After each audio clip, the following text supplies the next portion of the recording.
Hello, my name is Ivan. Thanks for the wonderful presentation. I'm afraid mine will be less serious because I'll talk to you about myths and misconceptions that we have about fighting and weapons and armor from the Middle Ages. Like history, blah, blah, blah. The research I did for this came from a bunch of books and also from videos done by the so-called HEMA community. These are people nowadays who even now duel and fight each other using historical European weapons and reading from historical European textbooks on weapons. And they actually provided lots of the footage and knowledge about how things work. And there's a list at the end if you would like to know more on the topic. First, I'll talk about arms and armor, and then I'll talk about battles. The Middle Ages were a long period of time, 1,000 years, from the fall of the Western Roman Empire till the Renaissance in Central and Western Europe. And what's good to know is that all the interesting stuff happened in the second half. So castles made of stone only began to appear after the year 1000. These two helmets were designs from after the 12th and the 13th century. Maces, two-handed longswords, and war hammers began to appear in the 13th, 14th, 15th centuries. The reason all has to do with the evolution of armor. This is a nice graph from DeviantArt. It shows you how armor has changed throughout the second half of the Middle Ages. So in fact, a knight in shining armor only existed after 1400, which is the last 20% of all of the Middle Ages. Armor became like this because blacksmiths were inventing new technologies and were experimenting with new designs, which were all better than the previous one. There are many types of armor, which I will not cover, I'm afraid, because there's no time. And they're generally inferior to plate armor. This is the best. This is what the rich, who could afford anything, chose to wear on the battlefield. And you'll see why. The first myth about armor is that you can cut or stab with a pointy, sharp weapon through metal armor. In general, you cannot. This is a screenshot from the Thang Trend YouTube channel. This is a guy who does tests. He's hitting a male with a sword, and generally you cannot cut through an armor that's made of metal. You cannot do this because the sword is also made of metal, and when you hit two metal objects, they don't generally, two objects made of steel, they don't generally blend into each other.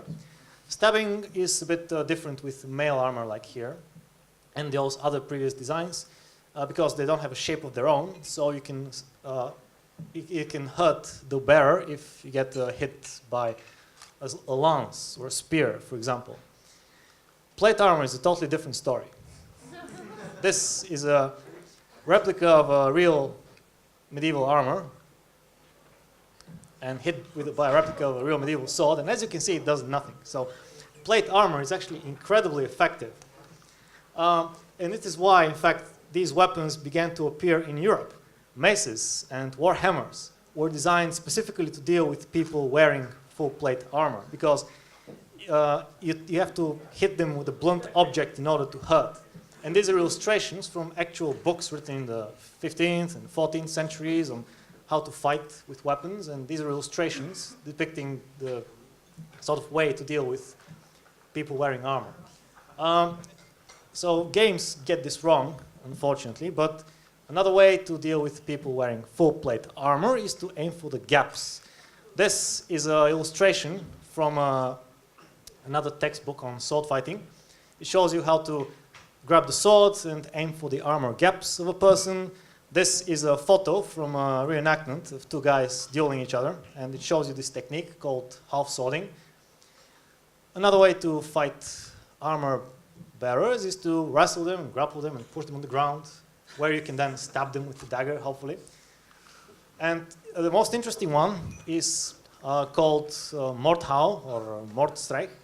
And it is a real technique whereby you grab your sword by the blade, which you can do, and then you use the handle as a hammerhead.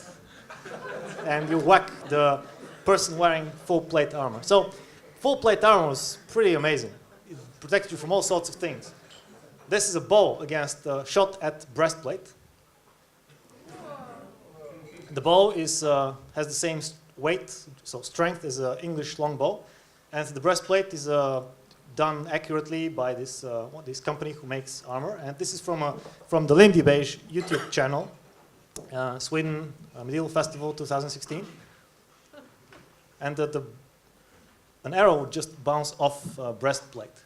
But to be fair, not all armor is the same. Some is thinner and weaker. So this is from another channel, and you can see the arrows kind of lodging into the breastplate. And in any case, whatever the situation, there are 0 recorded cases in history of people being named, people with names, who die from an arrow penetrating their plate armor. According to Tobias Capwell, who is a historian in London. As I mentioned, the protectiveness of armor, including plate armor, depends on many different variables like quality. Some armor is cheaper, the angle and the strength of the weapon, and so on and so forth. But in general, people kept on wearing armor, so it must have helped. When the French were fighting the British in the 100 Years' War, and the British were bringing their longbowmen, the French knights did not take off their armor before battle, so it must have helped. This is the argument by the guy on the left called Matt Easton, who runs a fencing school, and he's also has an archaeology degree. So armor worked, at least to some extent it worked. To what extent, it's hard to tell because of all the variables. Another interesting corollary is the usage of shields. In general, in the older ages, when people were wearing mail armor, so before plate armor, people had more shields. So this is an illustration of knights from the mail armor period who are all carrying shields. Up here are 2 historical illustrations. This is from the 9th century, I think Holy Roman heavy infantry. They have mail and shields. This is from the Bayeux Tapestry in England, 11th century. They have mail and they have shields. This is a reenactment of, I think, Vikings, so Scandinavian warriors. They have shields, no body armor, but shields.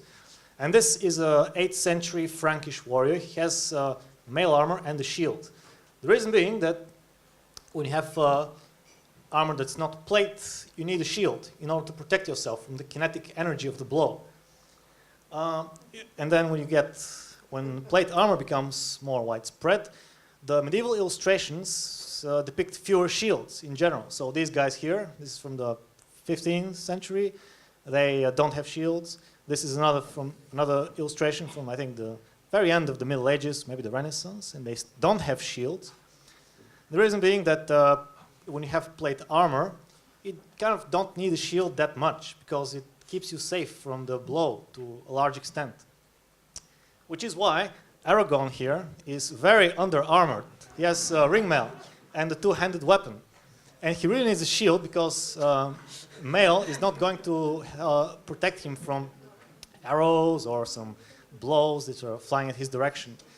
In fact, 2-handed weapons, like 2-handed swords, became a thing because plate mail became available and because people had protection for their arms, so they could just drop the shield. Now they had 2 hands with which to hold a longer weapon. Another myth is that armor was heavy and bulky. I did some checking. The sources are at the end. And modern infantry soldiers carry between 50 and 75 kilograms on their backs. The British in Afghanistan carry 50. Americans may carry a bit more, depending on the time and the place. According to Capwell, the guy I mentioned from the Arms Museum, a set of full plate armor in the Middle Ages weighs about 25 kilograms, maybe up to 30, depending on other sources which I found. So it's actually not that heavy. You can perfectly easily get on your horse alone wearing a full set of plate armor intended for battle. The problem is, though, that plate armor is a bit more tiring because a lot of the weight is on your limbs. So when you're swinging your weapon or just walking, you get tired more quickly. This is a video from those same two guys who were hitting each other with the sword. I think this is the same armor they were wearing. And here you can see the demonstration of mobility, whereby you can climb a climbing wall wearing a well-made set of medieval full-plate armor. And this is the same guy climbing a ladder from underneath. So you're not nearly as immobile as people might think you are wearing this. The problem is that it costs a lot to make one of these. I could not find the accurate conversion for the prices, but only the rich people in the Middle Ages could afford a full set of plate armor. Because to make it, and to make it fitting, you would have to pay a bunch of blacksmiths to work for you for weeks on end. And blacksmiths were kind of an expert, like qualified labor in those days. So you had to be the top 3 or 2% to be able to afford a full set of plate armor. But if you did, then yes, they would make one, which allowed you to move relatively freely. It kept you safe from arrows and blades and so on. And you were pretty safe on the battlefield.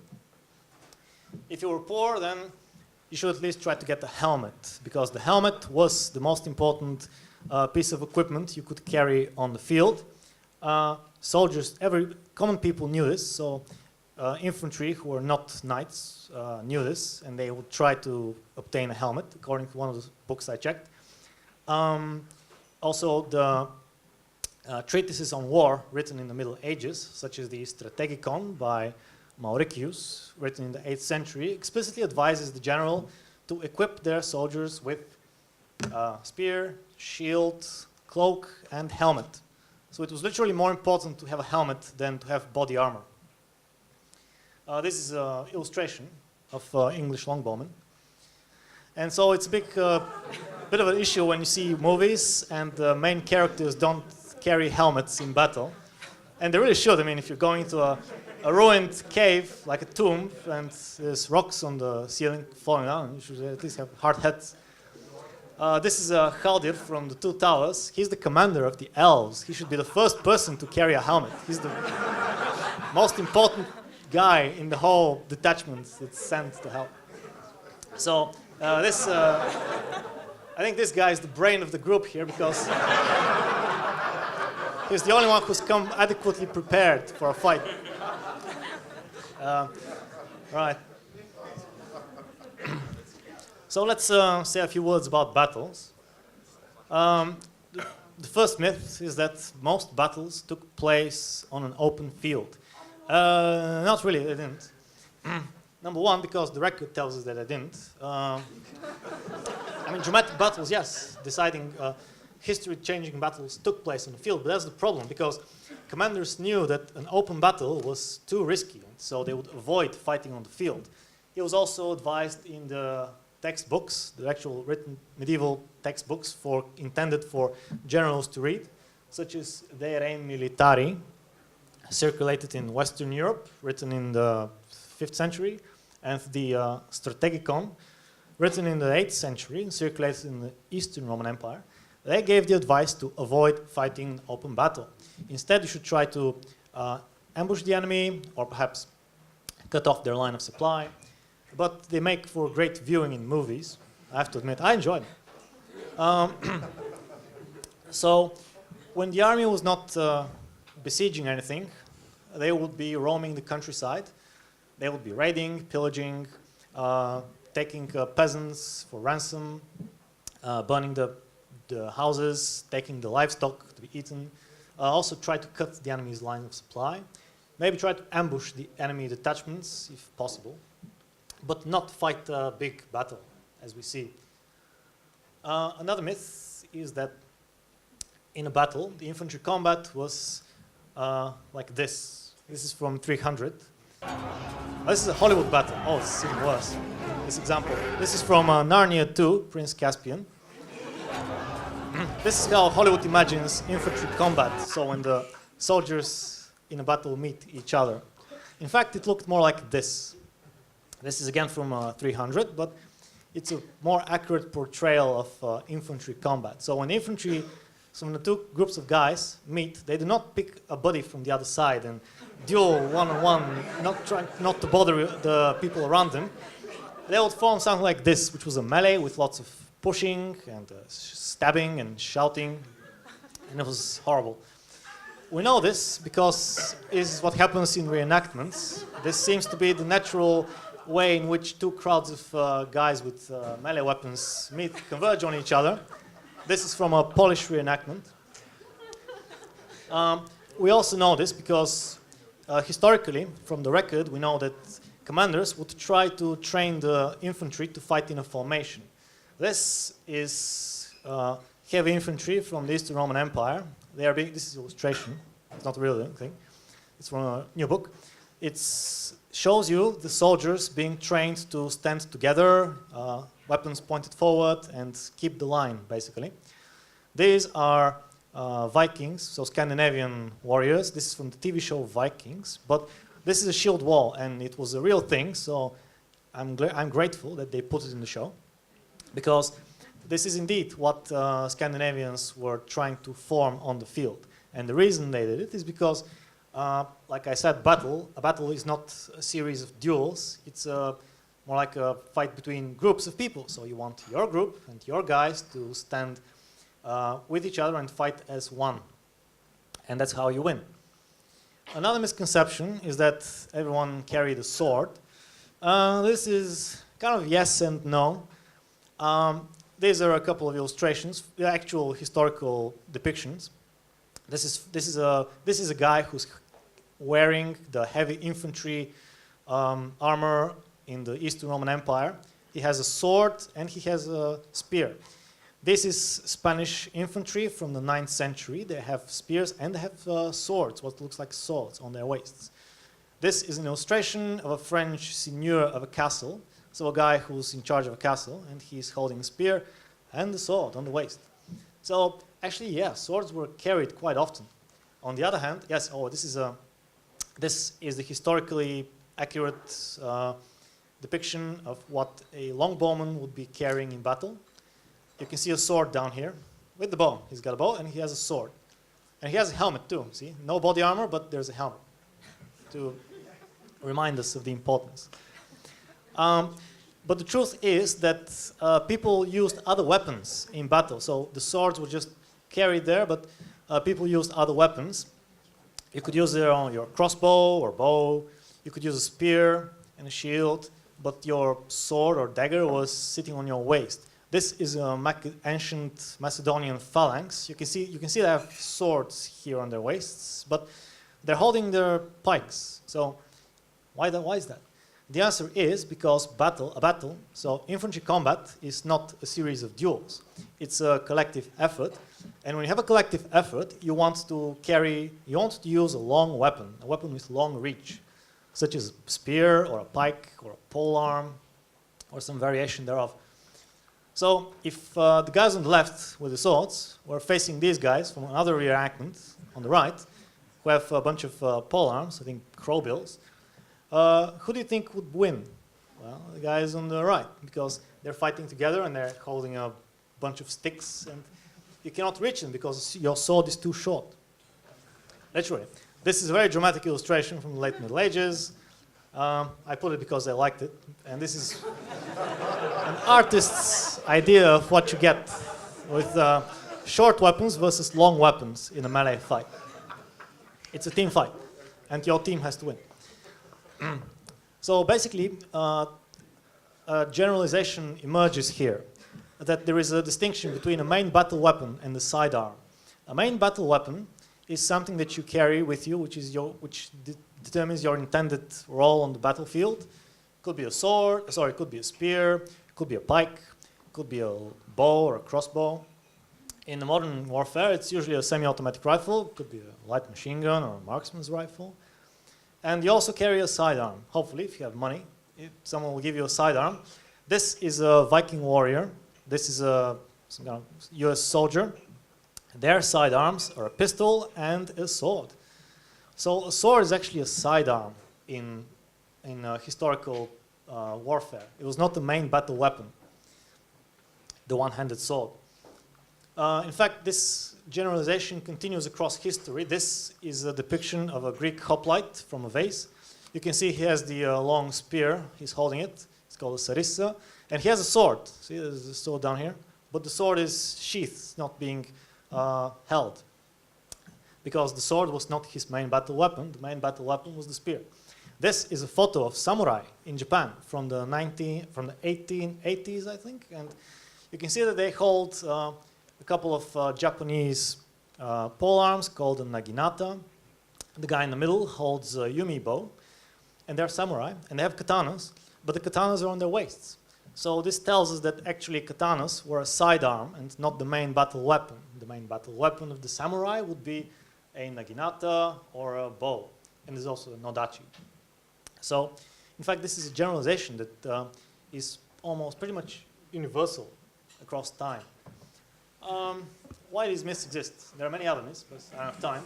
So I chose these ones. Why do myths generally exist? Well, medieval people, so medieval army staff, did not keep notes on how the equipment was handling, unfortunately.